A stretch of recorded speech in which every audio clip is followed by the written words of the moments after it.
샬롬, 행복한 월요일이 시작되었습니다.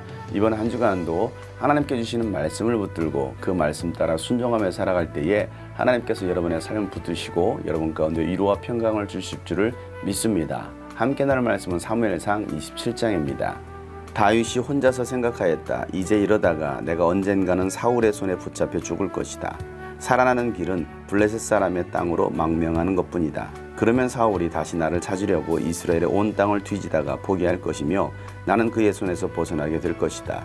그래서 다윗은 일어나서 자기를 따르는 부하 600명을 거느리고 가드 왕 마옥의 아들 아기스에게로 넘어갔다. 그리하여 다윗은 가드에 있는 아기스에게로 가서 거처를 정하였다. 다윗과 그의 부하들은 저마다 가족을 거느리고 살았는데 다윗이 거느린 두 아내는 이스라엘 여인 아히노암과 나발의 아내였던 갈멜 여인 아비가일이었다. 다윗이 가드로 도망갔다는 소식이 사울에게 전해지니 그가 다시는 다윗을 찾지 않았다. 다윗이 아기스에게 간청하였다. 임금님이 나를 좋게 보신다면 지방 성읍들 가운데서 하나를 나에게 주셔서 내가 그곳에 정착할 수 있도록 해주시기를 바랍니다. 이 종이 어떻게 감히 임금님과 함께 임금님이 계시는 도성에 살 수가 있겠습니까? 그러자 아기스는 그날 당장 시글락을 다윗에게 주었다. 그래서 시글락이 이날까지 유다 왕들의 소유가 되었다. 다윗이 블레셋 사람의 지역에서 거주한 기간은 1년 넉 달이었다. 바로 그 기간에 다윗은 부하들을 거느리고 다니면서 그술 사람과 기르스 사람과 아말렉 사람을 습격하곤 하였다. 그 사람들은 오래전부터 수르 광야와 이집트 국경선에 이르는 전 지역에 살고 있었다. 다윗은 그들이 사는 지역을 칠 때에는 남녀를 가리지 않고 한 사람도 살려두지 않고 양과 소와 나귀와 낙타와 옷을 약탈하였다.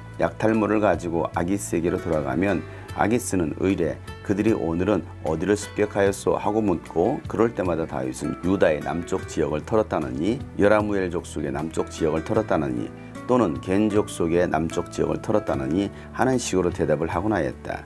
다윗이 남녀를 가리지 않고 죽이고 가드로 데려가지 않은 것은 그들이 다윗의 정체를 알아 다윗이 그런 일을 하였다고 폭로할까 두려웠기 때문이다. 다윗은 블레셋 사람의 지역에 거주하는 동안 언제나 이런 식으로 처신하였다. 아기스는 다윗의 말만 믿고서 다윗이 자기 백성 이스라엘에게서 그토록 미움받을 짓을 하였으니 그가 영영 자기의 종이 될 것이라고 생각하였다. 그럴 즈음에 블레셋 사람이 이스라엘에 쳐들어가려고 모든 부대를 집결시켰다. 그러자 아기스가 다윗에게 말하였다. 귀관이 나와 함께 출정해야 한다는 것을 알고 있을 줄 아오. 귀관은 부하들을 거느리고 직접 출정하시오.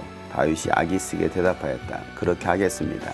이 종이 무엇을 할 수 있는지 임금님이 아시게 될 것입니다. 아기스가 다윗에게 말하였다. 좋소. 귀관을 나의 종신 경호 대장으로 삼겠소. 아멘. 다윗은 사울을 살려주고 사울과 이제 헤어지게 됩니다. 그러면서 오늘 본문 말씀에는 다윗이 블레셋으로 다시 망명하는 사건을 기록하고 있습니다. 왜 다시 블레셋으로 망명합니까? 사울을 피하기 위해서였습니다.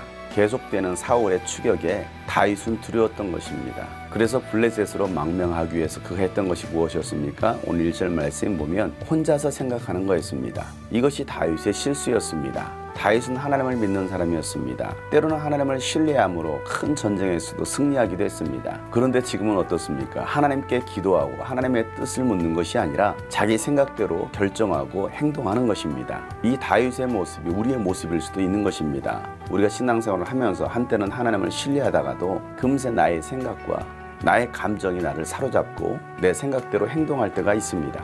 하나님을 신뢰했던 다윗이 왜 이렇게 되었습니까? 다윗은 현실을 두려워했던 것입니다. 우리 앞에 있는 현실, 내 인생을 가로막고 나를 끊임없이 공격해오고 있는 그 현실 때문에 하나님을 신뢰하지 못하고 내 생각대로 살아갈 때가 있는 것입니다. 그런 사람들은 결코 하나님의 인도를 받을 수가 없는 것입니다. 다윗은 세상으로부터 보호를 받으려고 했습니다. 하나님께로부터 보호를 받는 것이 아니었습니다. 블레셋 가드 지역의 아기스 왕이 누굽니까? 사울을 피하여 블레셋 아기스로 갔을 때에 다윗은 살기 위하여 아기스 왕 앞에서 침을 흘리면서 미친 척했던 곳이 바로 이 블레셋 아기스입니다.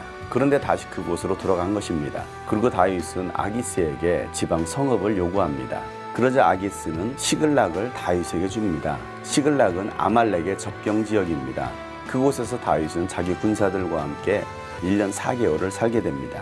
하나님으로부터 보호를 받는 것이 아니라 이방 왕으로부터, 이방 나라로부터 보호를 받고 있는 것입니다. 그러면서도 다윗은 두 아들을 이끌고 아말렉을 치고 그슬 사람과 기르스 사람을 치는 것입니다. 이들은 때때로 이스라엘 유다를 공격하던 자들이었습니다. 다윗은 그들을 침으로 이스라엘을 보호하고 있는 것입니다. 그러면서도 그 전쟁에서 전리품을 취해 아기스에게로 돌아오면 아기스가 어디를 습격했느냐라고 묻습니다. 그럴 때마다 다윗은 유다 남부 지역 이스라엘 족속을 쳤다라고 거짓말을 합니다. 아기스에게 신뢰를 받고 보호를 받으려는 것이었습니다.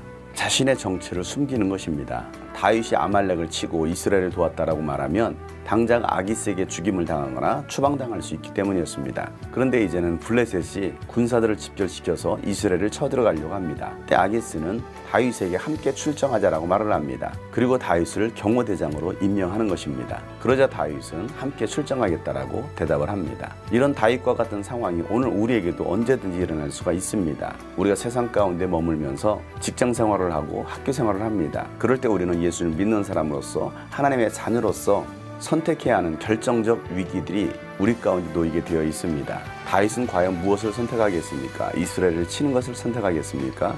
아니면 무엇을 선택하겠습니까? 여러분 앞에 놓여진 그 문제들 앞에 하나님을 믿는 사람으로서 여러분은 무엇을 선택하며 사시겠습니까?